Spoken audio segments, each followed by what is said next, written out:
생명의 생가에서 베드로서를 묵상합니다. 오늘은 14번째 시간이죠. 4장 7절에서 11절까지 청지기로 사는 삶이라는 주제입니다. 베드로는 성도들이 세상에서 핍박을 받을 때도 그리스도를 따르는 마음으로 더욱 선을 행하며 고난을 받으라 했습니다. 그리고 종말론적 관점에서 성도들이 어떠한 삶을 살아야 할지를 오늘 단락에서 권면하고 있죠.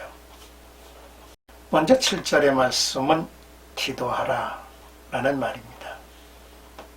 만물의 마지막이 가까웠으니 그러므로 너희는 정신을 차리고 근신하여 기도하라 말씀을 하셨죠. 7절은 그러나로 시작을 하죠. 앞부분에 연결된 하나님의 때를 말합니다.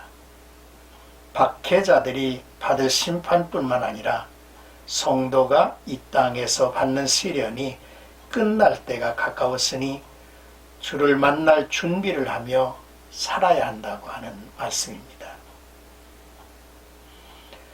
베드로는 감람산에서 예수의 승천을 목격하였고 두 천사로부터 하늘로 올리워진 이 예수는 하늘로 가심을 본 그대로 오시리라는 증언을 생생하게 들었습니다.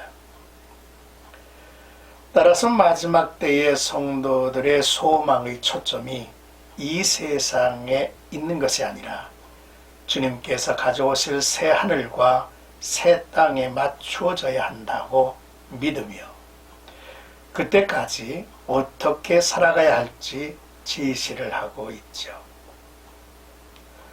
첫 번째 권면은 정신을 차리고 근신하여 기도하라는 것입니다. 때를 분별하고 자제심과 절제하는 마음을 가지고 기도하라는 것입니다. 기도는 말씀과 더불어 하나님의 은혜를 체험하는 통로이고 하나님과의 관계를 유지하는 비결인 동시에 시험을 이기는 강력한 무기가 되는 것입니다. 우리가 재림의 때와 기간은 알 수 없습니다. 우리가 주목할 일은 우리의 때가 얼마나 남아 있는가이죠. 성도들은 종말론적 자세로 경건한 삶을 견지해야 할 것입니다. 이제 8절에서 9절은 서로 사랑하라는 말씀이죠. 무엇보다도 뜨겁게 서로 사랑할지니 사랑은 허다한 죄를 덮느니라. 서로 대접하기를 원망 없이 하고 라고 했습니다. 두 번째 권면은 뜨겁게 서로 사랑하라는 것입니다. 이와 유사한 권면이 앞에서도 나오는데 베드로가 이렇게 사랑을 강조하는 것은 사랑이 성경의 가르침 중 핵심일 뿐 아니라 성도들의 생활 속에서 가장 먼저 보여야 할 일이기 때문이죠.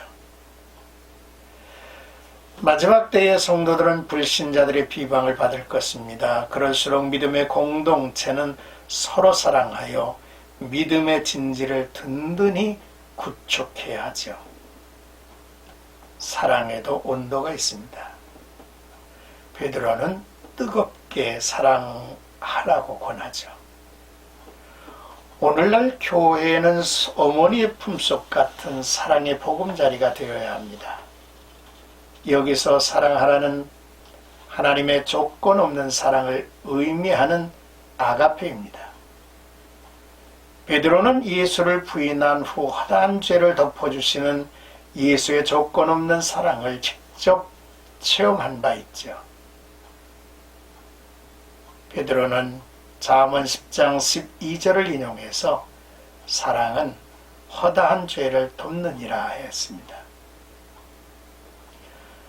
하나님께서 우리의 죄를 덮어주시는 것뿐만 아니라 성도들의 사랑에는 서로의 잘못을 덮어주는 아름다운 모습이 있다는 것이죠.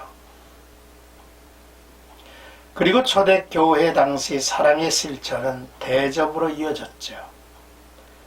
당시 영적 지도자들이 부족한 가운데 사도들과 성경 교사들은 각 지역을 순회하였으며 교회들은 이들을 사랑으로 맞이하고 대접해야만 했습니다.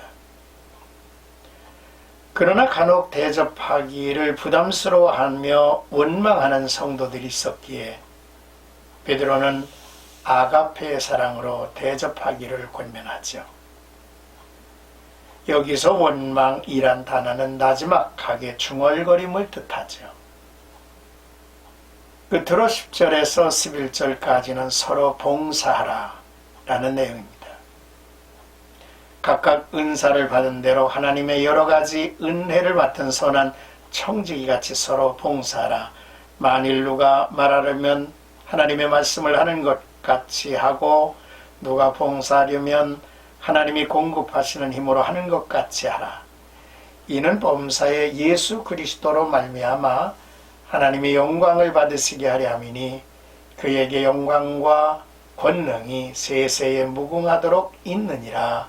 아멘 했습니다. 베드로의 권면 첫째는 기도하라, 둘째는 서로 사랑하라, 그리고 셋째 서로 봉사하라는 말씀입니다. 서로 봉사하는 데 필요한 것이 종의 정신입니다. 본단락에서 청지기는 집을 관리하는 종을 의미하며 봉사하라는 종이 되라는 뜻입니다. 우리가 교회에서 성령의 은사로 섬길 때 그 은사가 내 것이 아니라 하나님이 거저 주신 선물이라는 것을 반드시 기억해야 합니다. 그러므로 만일 누가 말하려면 하나님의 말씀을 하는 것 같이 하고 또 누가 봉사하려면 하나님이 공급하시는 힘으로 하는 것 같이 하라 말씀을 했죠. 사도 바울도 내가 나된 것은 하나님의 은혜로 된 것이라고 분명하게 말했습니다.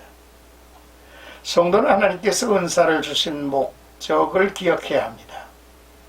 은사의 목적은 개인의 이익이나 영광을 위한 것이 아니라 먼저는 성도 간에 서로 섬기며 하나가 되고 교회를 든든히 세우고 궁극적으로는 하나님께 영광을 돌리기 위함이죠.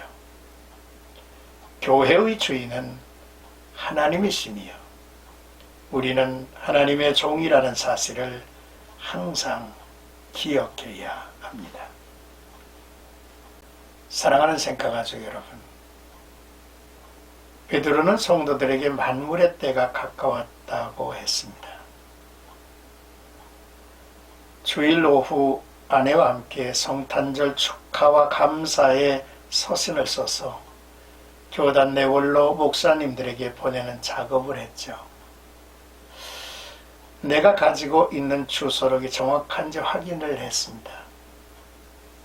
여러분이 이미 돌아가셨고 방금 전 선배이신 증경총회장 이철용 목사님의 소천 부고 문자를 받았습니다. 참으로 귀한 분이 떠나가셨습니다. 우리는 참 어둡게 사는가 봅니다. 죽을 준비는 않고 살 생각만 하고 있지 않는가 싶죠. 오늘 말씀을 통해서 때를 알게 하소서, 정신을 차리고 근신하며 기도하게 하소서, 우리가 서로 뜨겁게 사랑하고 서로 봉사하는 즐거움을 더하소서, 이런 다짐을 하나님 앞에 해봅니다. 오늘 우리에게 주어진 삶 속에서 사랑하고 또 섬기고 그래서 늘 깨어 하나님을 바라보며 사는 아름다운 하루가 되기를 주의 이름으로